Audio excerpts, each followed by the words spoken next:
नमस्कार. तर अबीर गुलाल मालिकेच्या आजच्या भागात आपण पाहिलं की च्या आजीने खूपच मोठा गोंधळ घातला आहे. सगळेजण टेन्शनमध्ये आले आहेत की नक्की आजीला झाले तरी काय, असं काय वागतायत ह्या.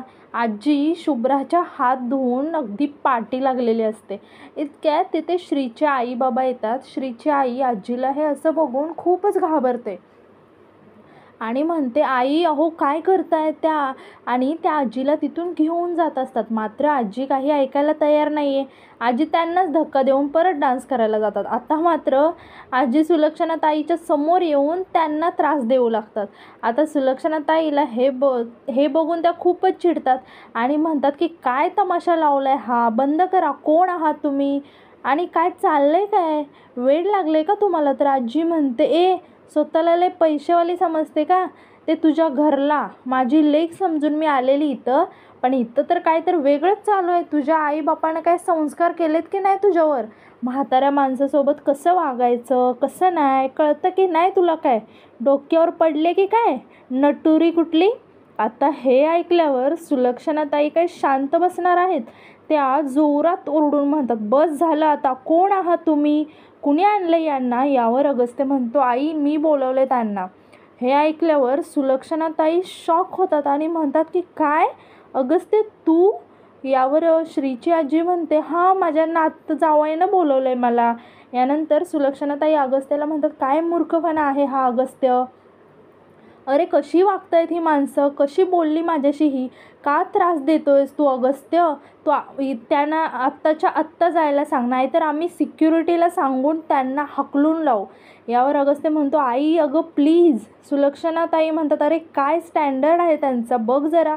यावर आजी सुलक्षणाताईकडे येतात आणि म्हणतात, कोणाचं स्टँडर्ड काढते गं, माझं स्टँडर्ड काढते. सगळेजण आजीला पकडतात की आजी शांत व्हा शांत व्हा, पण आजी मात्र कुणाला ऐकायला तयार नाही आहे. यानंतर सुलक्षणाताई तिथून निघून जायला निघतात. इकडे श्रीचे बाबा वैतागलेले असतात की ते श्रीच्या आईला म्हणतात, म्हातारा माणूस आहे, लक्ष ठेवता येत नाही का तुला, नवरीवाणी नुसतं इकडून तिकडून नटून थटून फिरायला पाहिजे. श्रीची आई टेन्शनमध्ये येते आणि विचार करत असते की आता या आजीला कसं रोकायचं. तितक्यात तिला आठवतं ती श्रीला लगेच फोन करते. इकडे श्री म्हणते, आईचा फोन आत्ता. श्री म्हणते, हा बोल आई. मग श्रीची आई म्हणते, अगं कुठे आहेस तू, इथं हळदीच्या हॉलवर पटकन ये. यावर श्री विचारते, पण तुम्ही इथं कसं काय. तर मग श्रीची आई सांगते, अगं अगस्त्याने आम्हाला बोलवून घेतलं, त्याला तुला सरप्राईज द्यायचं होतं ना, पण इथं तर वेगळाच घोळ झाला आहे. श्री घाबरून म्हणते, कसला घोळ झाला आहे, काय झालं. श्रीची आई म्हणते, अगं तू ये तर खरं. इकडे श्री विचार करते, आत्ता कसला घोळ, मी अगस्त्यापासून जेवढं लांब जायचा प्रयत्न करते ना तितकं नशीब मला त्याच्या जवळ नेतं आहे. कसलं सरप्राईज आणि काय अजून घोळ झाला आहे बघायला पाहिजे, म्हणून ती जायला निघते. इकडे आपण पाहतो अलकाताई तिच्या मुलीसोबत एका ठिकाणी बसलेली असते. अलकाताईची मुलगी म्हणते की आई अगं मी म्हटलेलं ना घरातून सकाळीच नाश्ता करून निघूया. अलकाताई तिला म्हणतात, अगं काय नाही, या वडेवाल्याकडे ना भजी खूप छान भेटतात. पण त्यांची मुलगी ओरडत असते की असलं काही खात जाऊ नकोस. दोघी मायलेकीचं बोलणं चालूच असतं. इतक्यात अलकाताई ज्या पेपरमध्ये भजी खात असतात त्यांचं लक्ष त्या पेपरात असलेल्या फोटोकडे जातं. तर त्यात शुभ्रा आणि अगस्त्यच्या लग्नाची बातमी छापून आलेली असते. हे बघून अलकाताई शॉक होतात. यानंतर आपण इकडे पाहतो की आजीचा गोंधळ चालूच असतो. मिली हळूच तिथून सटकायला बघते, मात्र आजी तिला बघते आणि ओढत आणते आणि म्हणते की कुठं चालली आहे, थांब. आणि मिलीच्या हातातील ते रिपोर्ट्स खेचून घेते. मिली येते टेन्शनमध्ये की आत्ता करू तरी काय करू. इतक्यात श्री तिथे येते आणि हे सगळं बघून आणि आजीला म्हणते, अगं काय करते, ऐक माझं जरा, अगं ऐक, अगं म्हातारे काय चाललंय तुझं, चल चल. इतक्यात आजीच्या हातातून रिपोर्ट्स पडतात. मिली ते रिपोर्ट्स घ्यायला जाते. तेवढ्यात आजी मिलीच्या हातावरती पाय देते. श्री मिलीला उठवते. आजी परत ते रिपोर्ट्स उचलते आणि तोंडामध्ये पकडून डान्स करत असते. मिली खूप प्रयत्न करत असते, मात्र तिला ते रिपोर्ट्स काही भेटत नाहीत. यानंतर आजी ते रिपोर्ट्स घेऊन धनाजीरावांकडे फेकते. मिली ते रिपोर्ट्स घेण्याचा खूप प्रयत्न करत असते, मात्र ही आजी काय सोडतच नाही मिलीला. धनाजी गायकवाडांना ती मिली खुणावत असते की ते रिपोर्ट्स बघा, पण धनाजी गायकवाडांना काही समजत नाही की नक्की मिलीला म्हणायचं काय. इकडे श्री आजीला पकडून नेत असते आणि आजी काय करते बघा, जाता जाता ते रिपोर्ट्स पायाने खेचत नेते.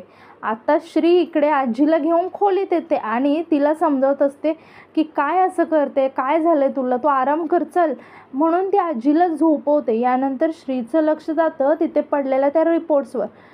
रिपोर्ट्सकडे बघून म्हणते हे काय आहे आणि इथं कसं काय आलं, म्हणून ती ते रिपोर्ट्स उघडून बघते तर त्याच्यात असं लिहिलेलं असतं DNA analysis, patient name Dhanaji Gaikwad, child 1 Shubhra Gaikwad, child 2 Shri Gaikwad.